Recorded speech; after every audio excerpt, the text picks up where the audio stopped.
क्या किसी प्रतिज्ञा के पूरे होने से बढ़कर कोई और खुशी हो सकती है? यदि यह उस प्रतिज्ञा की पूर्ति है जिसका आपने बहुत लंबे समय से इंतजार किया है, तो खुशी इंतजार में बिताए गए समय जितनी ही बड़ी और गहरी होगी। उसका हृदय उस खुशी से भर गया होगा जो अवर्णनीय भावना, अनुग्रह और हार्दिक आंसू लेकर आई, जिसे शब्दों में बयान नहीं किया जा सकता। आज का वचन उसी भावुक क्षण को दर्शाता है। वह क्षण जब परमेश्वर ने इब्राहिम और सारा से जिस पुत्र की प्रतिज्ञा की थी, यानी इसहाक, अंततः पैदा हुआ। यही आज के वचन का संदेश है। परमेश्वर ने चमत्कारिक रूप से 100 साल के इब्राहिम को और सारा को, जिसका मासिक धर्म पहले ही बंद हो चुका था, एक ऐसी पत्नी जिसने कहा था कि प्रसव असंभव है, एक पुत्र दिया।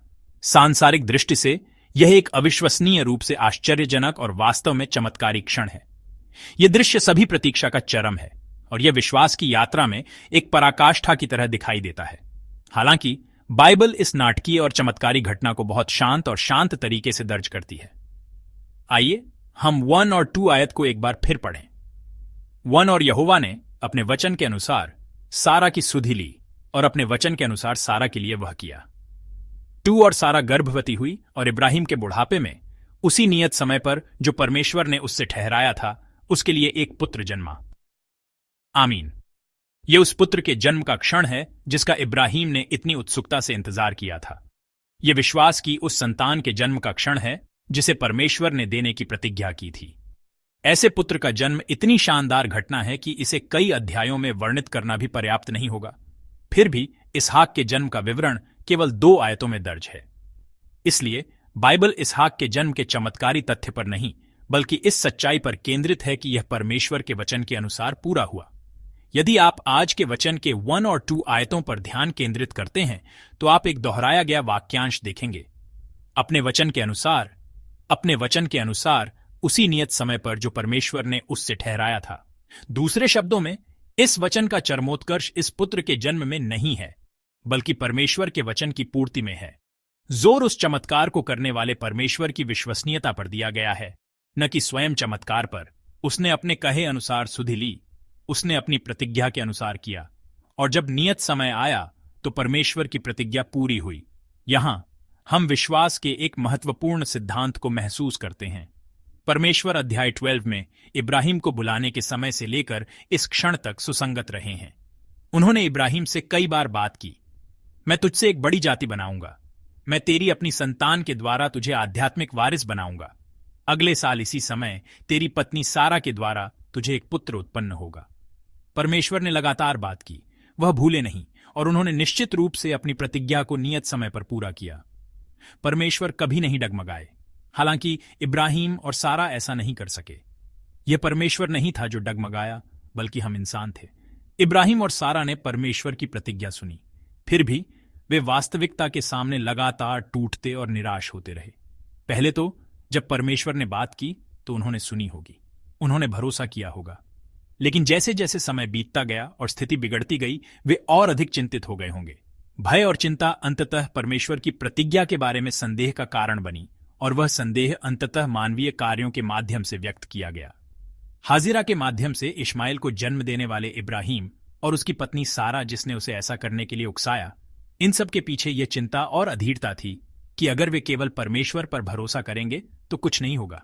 प्रिय भाई बहनों, हम कभी कभी पाते हैं कि हमारे दिलों में भी इब्राहिम और सारा जैसी ही मनोवृत्ति है। हम भी परमेश्वर की प्रतिज्ञाओं को स्पष्ट रूप से सुनते हैं।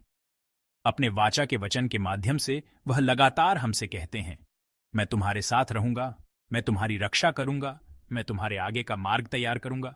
अपने प्रेम और सुरक्षा को व्यक्त करते हुए और हम विश्वास करने की पूरी कोशिश करते हैं, लेकिन हमारी परिस्थितियों के सामने हमारा विश्वास अक्सर मजाक और निराश होता है। हमारी प्रार्थनाएं जारी रहती हैं, लेकिन उत्तरों में देरी होती है और स्थिति केवल बदतर होती जाती है। ऐसे समय में हम चुपचाप अपने आप से सोचते हैं, क्या यह सही है?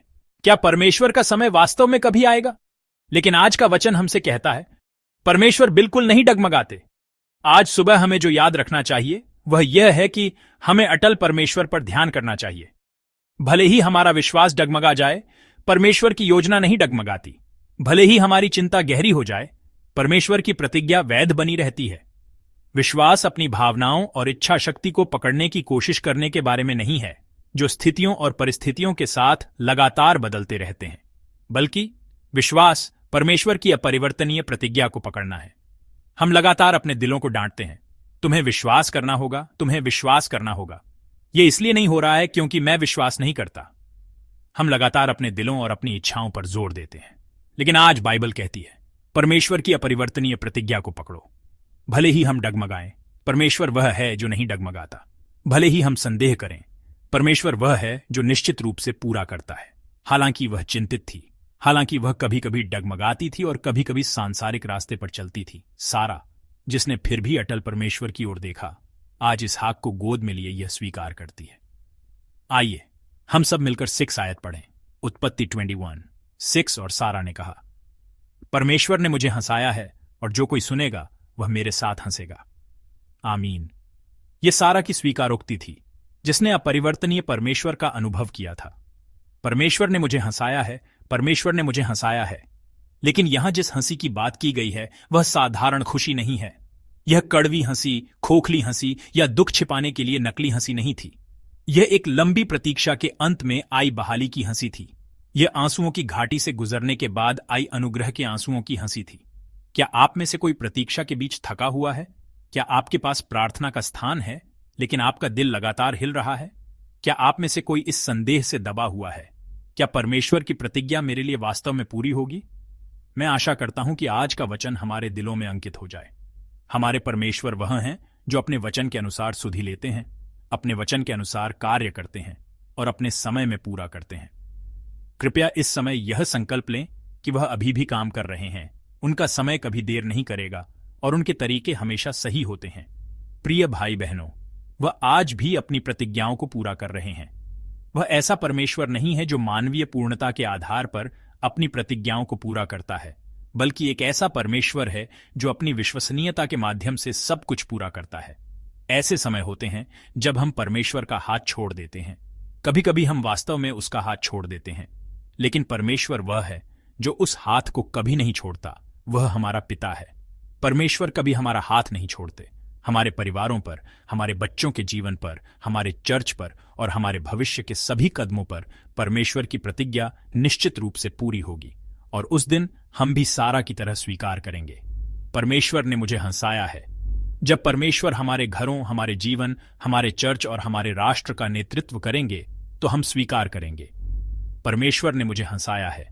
मैं प्रभु के नाम से प्रार्थना करता हूं कि ऐसी स्वीकारोक्ति आज जीने वाले आपके और मेरे होठों को भर दे।